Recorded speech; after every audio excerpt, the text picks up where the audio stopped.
Hey, you beautiful souls. So this has been a requested video, and I deeply understand why. But when you're trying to build that bright, beautiful life, but for whatever reason, you have someone or something that is in your life that is highly negative, it deeply influences not only you, but that reality that you're trying to build. So as much as I believe that we should remove as much negativity, or going to get to why I put that in quotes, from your life, I also understand that it's not an instant thing. So today we're going to talk about how you can work on you, building yourself and your healing while working on whatever it is that you're trying to bring about when you have some sort of negative draw in your life. So to anybody who's never been here before, hi, I'm Elizabeth Blackwell, and I specialize in setting sacred spaces and helping others find their highest and greatest self. So let's get into this conversation. So I get it. We all have influences in our lives that for whatever reason, we can't just drop or completely detach from. Whether this is a parent or a child, a boss, a partner or a past partner that you still have in your life, that those people or sometimes other outside things influence us and our journey. So here's how I want you to kind of look at it. I want you to kind of look at it as an 80-20 split. 80% of it, and take those numbers with a grain of salt, but about 80% of it is going to be how you handle your energy, your healing, your manifestations, your energy. And about 20% of it is how you're going to deal with whatever this outside influence is. So first, I want to talk about the phrase of negative and why I put it in quotes. So for the first thing that I really want to get across here is why I put quotes around the word negative, which is I really don't like to use the labels positive and negative anymore. But the way I prefer to look at it is that something or someone is either beneficial or detrimental to you and your journey. So when you start to look at it in that way, it just shifts things a little bit. So, and I actually want to give you some examples to kind of prove this point. So on the positive side, let's use winning the lottery. Everybody looks at winning the lottery as this huge bonus or positive to life. But do you know how many people win the lottery and then their life actually ends up significantly worse off after that fact? That they are given this very large sum of money and therefore are extended credit and things like that. And because they are not used to using that energy of money, that they actually end up in a significantly worse place in much greater debt than before they won the lottery. Or they're handed all of this money and they immediately jump into a life of excess and either ruin their lives or end their lives because they didn't know how to handle that energy. And so that would be an example of something that everybody looks at as positive, but doesn't always necessarily turn out that way. And then on the negative side, I'm going to give you a personal example because it's one that I just went through this weekend. I was off at an expo working and teaching, and I lost my wallet on Saturday. And so it had my room key in it. It, of course, had my driver's license, credit cards, all of that sort of stuff. So I immediately went to a point, okay, calm down. It's happening for a reason. So as I started to work the problem, I'm like, I need to get a room key. So I went to the front desk, and luckily they were able to work with me and got that worked out. But I actually needed to rebook my room for another night. But in order to do that, they needed my driver's license and credit card, that sort of stuff. So as the woman was like trying to figure out how to help me, she realized that I had booked originally through a third-party app. And she's like, you know what? Go back on, book it through that app again. She goes, you're actually going to save quite a bit of money by doing that as opposed to booking it through me now. So the fact that I had lost my wallet, and it's kind of a big deal to me, that actually ended up saving me money. And then my wallet ended up making its way back to me the next day. So there would be an example of an instant thing that was thought to be negative, but because I just hung in there and played it through, there was actually benefit in it. So now that I've hopefully shifted your thoughts of positive versus negative, let's talk about how you know if someone or something is detrimental to you, your journey, and your manifestations. So I'm hoping you guys will hang in here with me, because I know this is going to be a little bit longer of a video, but I promise you that the information is very well worth it, because I have dealt with and continue to deal with a lot of things that would be considered detrimental along my journey as well. But I'll tell you how to handle all of it. So here is how you classify someone or something as detrimental to you and your journey. Number one, if they decrease your self-worth, or if they increase your doubts and fears, because those things will be significant blockages to your growth and your manifestations. And then, are they an emotional drain on you? Because that is then just pulling your energy away from what you're trying to bring about, as well as that care that you need to pour back into yourself. Next, are they reinforcing your limiting beliefs? Because it is already work to try to shift that deep programming that we have inside of ourselves already. So if they are pulling you back towards those limiting beliefs, it's something that you want to be noticing of and wary of. And I'm going to link in a card above, as well as the description box down below, how you can begin to work on your limiting beliefs overall. The next thing is, are they distracting you from your goals? Or are they causing you to procrastinate or take inaction towards those steps towards your manifestations? Now, these are some bigger ones. Are they creating a toxic environment? Or are they creating or increasing feelings of isolation or loneliness? Now, these are just kind of my top things to look for that would be considered detrimental to you and your journey.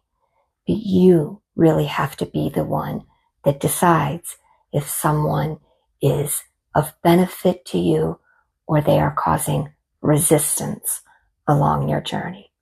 So let's talk about how we handle this so that you can have further growth, create those manifestations, and build that bright, beautiful life that you desire.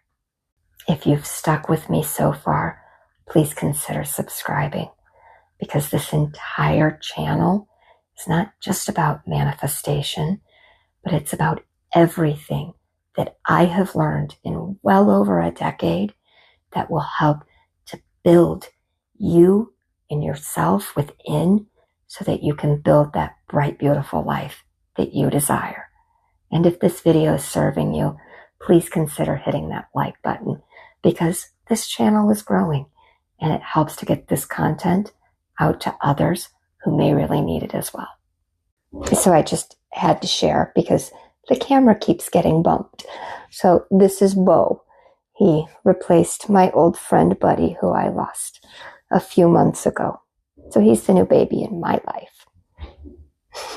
So as I said before, I want you to look at this as like an 80-20 split and take those numbers with a grain of salt, shift them how you feel is appropriate for you, your journey, and your situation. But about 80% of this is how you're going to reinforce yourself, handle your energy, and your manifestations. And we're going to get there. But 20% of it is how you need to handle or approach them, their energy, and what they're bringing about to you. So let's first talk about how you should think about and handle them and their energy.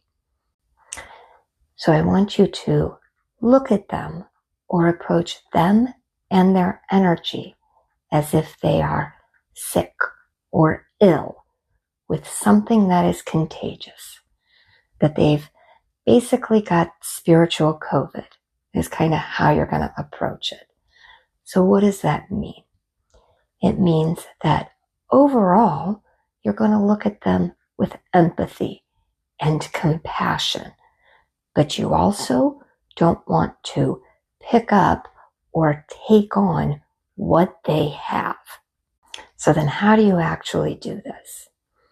Well, I understand if you can't completely detach or remove somebody from your life, but you do not have to attach, or you certainly do not have to participate in anything that they are doing, saying, or ways that they are behaving.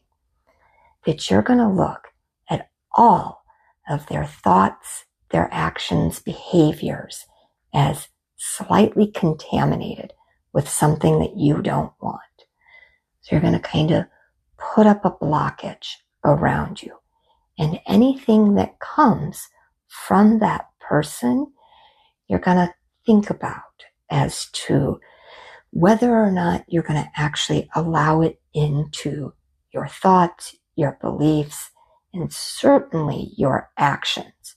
Do not do anything. Remember, you can't control them, but you can absolutely control your thoughts, behaviors, and actions. So we're going to get into the things that you need to do for your energy and your manifestations, because that's actually the bigger part of it, the bigger percentage. But as far as they go, one of the kind of caveats that I want to put in here is I deeply understand the idea that we don't have a choice to have somebody in our lives. But truthfully, sometimes we need to look bigger picture. I understand if you can't immediately remove somebody from your life, but maybe you can start to take steps back from them. And big picture, understanding what life you are trying to build where they are not at least as large of an influence to you. So this is the last thing that I'm going to say about them or this negative influence. If they are continuing to cause hurt, trauma, toxicity, isolation, anything that is continuing to actually injure you, please take these next steps very seriously and start to build yourself up so that you can then move away. I understand it may not be an instantaneous thing, but you need to start figuring out a life without this negative influence. So I want you to remember that probably 80% or more of this equation is about building you and your manifestations and your growth. Do not let anyone stunt your growth. You yourself are a complete, beautiful being that has every ability to build any life that you desire. So one of the first things that I really want you to start to think about and kind of put on repeat in your thoughts is that you are a separate individual. If you don't like the phrase detachment, then don't use it.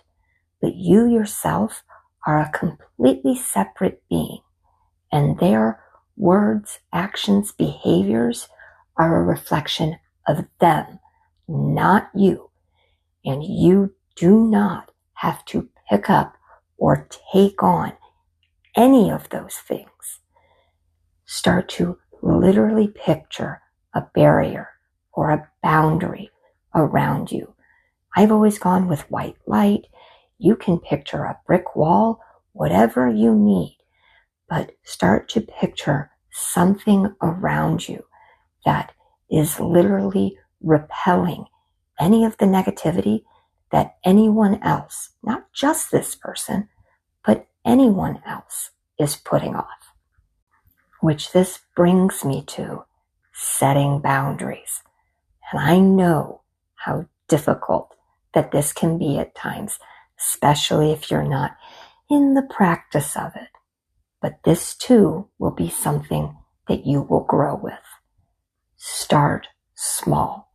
If there is something that anyone, again, it doesn't have to be a specific person, but anyone is around you that they're doing or saying something that is injuring you or being detrimental to you and your journey, you can start to set boundaries.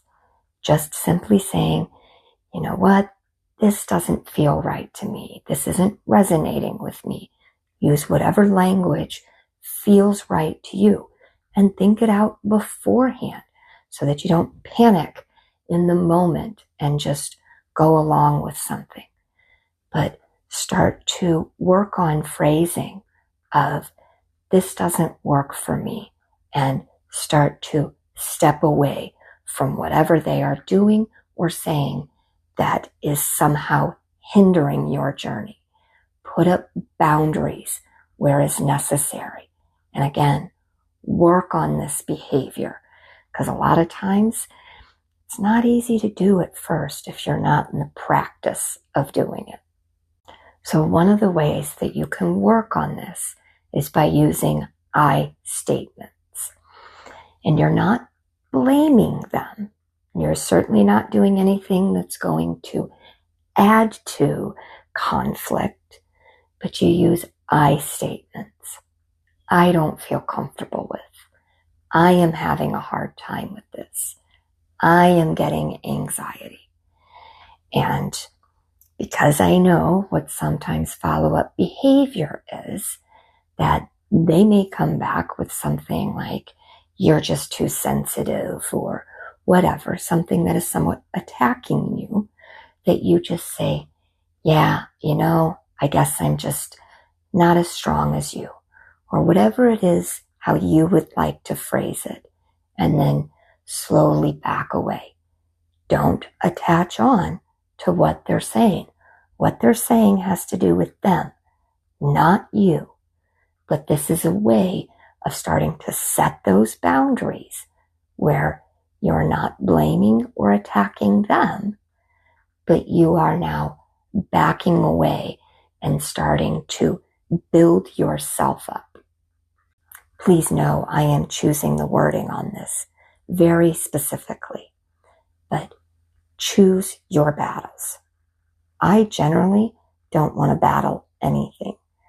I do not like to debate and will generally walk away from most situations that are in that state.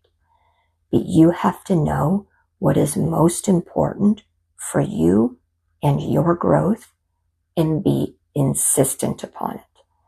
If you are around somebody who simply refuses to allow you the things that you need in order to not just survive, but thrive, then you really do need to relook at whether or not they can be in your life at all. But choose what is most important to you and start to work in those areas. So this is where we're really going to start to shift it towards focusing on what you need in order to manifest that life that you desire. First, you want to focus on the solutions. So I'm very much about knowing what it is that you're trying to bring about. What are you trying to manifest? That's that first step when it comes to thinking about what it is that you're trying to bring about. And if you have something really negative in your life, one of the first things that you should be focusing on is whatever it is that you need so that that negativity can be less influential in your life. This is probably one of the things that seems so simple, but will have one of the biggest impacts on your growth and your manifestations. Focus on your alone time. Any time that you can get to be just by yourself and in your energy, because that is the point in time where, whether you want to call it prayer, meditation, intention, living in the moment, labels don't matter, but any moments that you can be by yourself, to be in your energy and start to work from your heart. Feel what it would be like to be in those manifestations. And I know that that is a phrase that has been somewhat beat to death. But one of the things that I can give here is if you visualize what it is like in whatever it is that you're trying to bring about, and as you are visualizing it, hold on to anything that you can kind of just grasp pieces of to kind of bring that positivity to you and to feel it as much from your heart. So if you were to sit here, close your eyes and take a few deep breaths and concentrate on your heart chakra, your heart space, however you want to phrase it, then that's going to naturally bring your energy to that part of you and to that energetic center of your body. Sit in that and align from your heart space about what it will feel like when you are in those manifestations. Prioritize your self-care. I have an entire video, and I'll link that one down there too, about different ideas that I give that can potentially be a part of your self-care routine.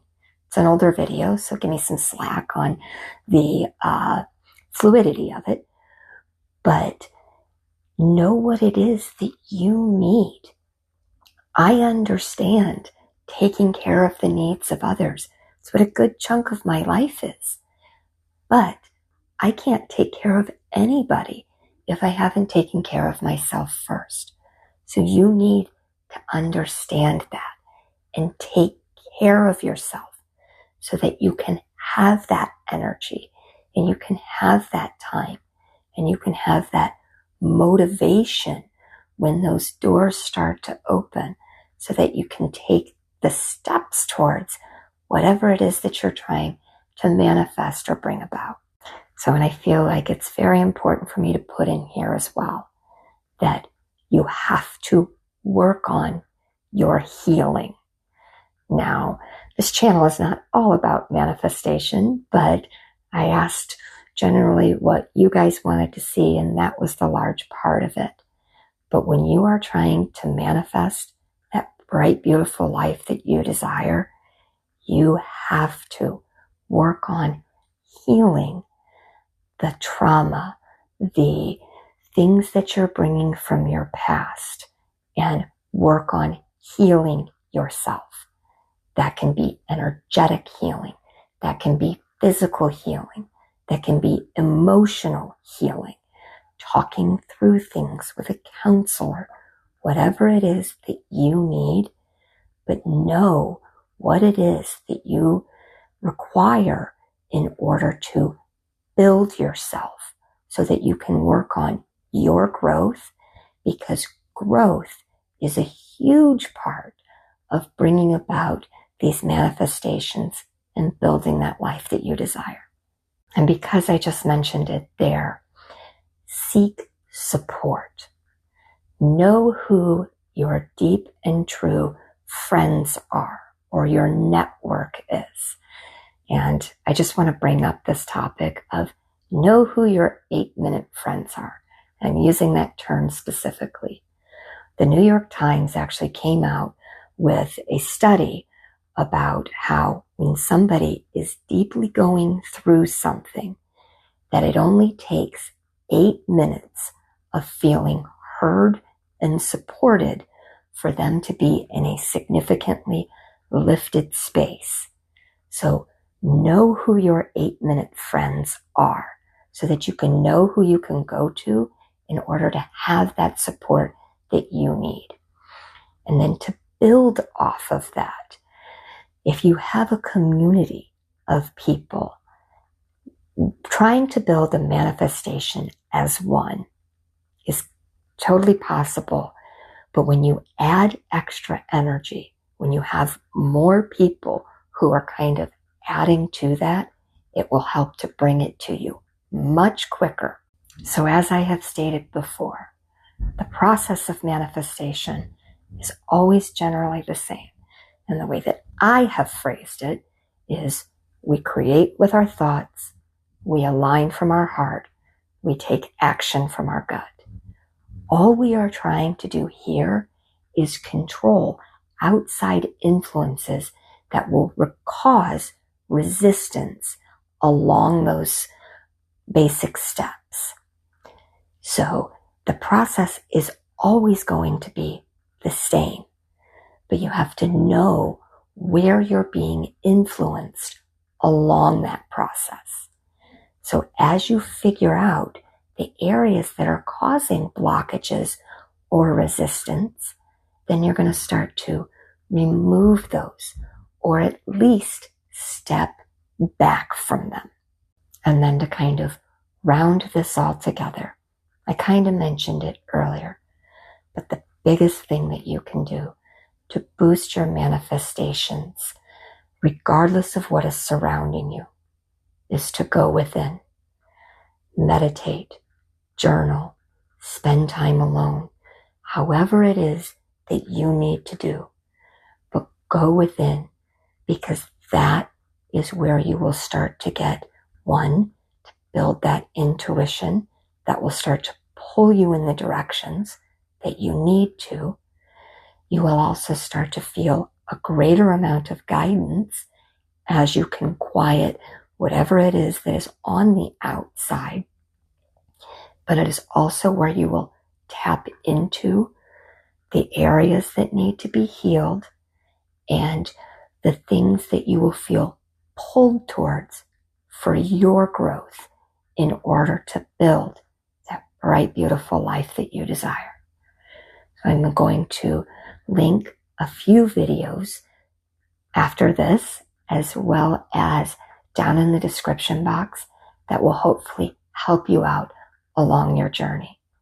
So with that, I am sending you all so much light and love, and I hope you all stay well, my friends.